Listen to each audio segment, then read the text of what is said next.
అపవాది శోధనలను కలుగ చేస్తుంది. ఆ అపవాది కలిగిన మొదటి లక్షణం ఏంటంటే అది చతురత కలిగినది, అంటే తెలివైనది. అది మోసము చేయు లక్షణాలు కలిగినది.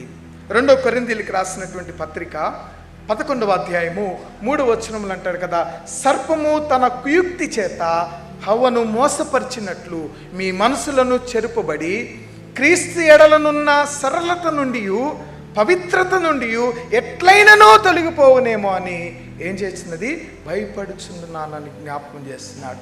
పౌలు కొరింథీ సంఘముతో జ్ఞాపకం చేస్తూ ఈ మాట, ఆ కొరింథీ సంఘము గురించి ఆయన భయపడుతున్నది ఏంటంటే తెలుసా, అపవాది అయినటువంటి సర్పము ఎక్కడ ఈ కొరింథీ సంఘములోకి వచ్చి తను ప్రేమించి తను స్థిరపరిచిన ఆ సంఘము ఏం చేస్తుంది, కుయుక్తి చేత హవ్వను మోసపుర్చినట్లుగా మీ మనసులను ఎక్కడ చెరిపేస్తుందో అని ఏం చేస్తున్నాడంటే ఈయన భయపడుతున్నాడని తన వాక్యములో జ్ఞాపకం చేస్తున్నాడు. ఎంత ప్రేమించాడు తన సంఘాన్ని పౌలు, తన సంఘమును ఎంతగా ప్రేమించాడంటే ఆ సంఘము కుయుక్తి చేయొచ్చున్నటువంటి అపవాది చేతిలో పడిపోకూడదని ఆయన ఆశపడుతున్నటువంటి వాడుగా. అందుకని ఆయన అంటాడు, ఎట్లయినను అది తొలగిపోవాలనని నేనేం చేస్తున్నాను, భయపడుతున్నానని జ్ఞాపకం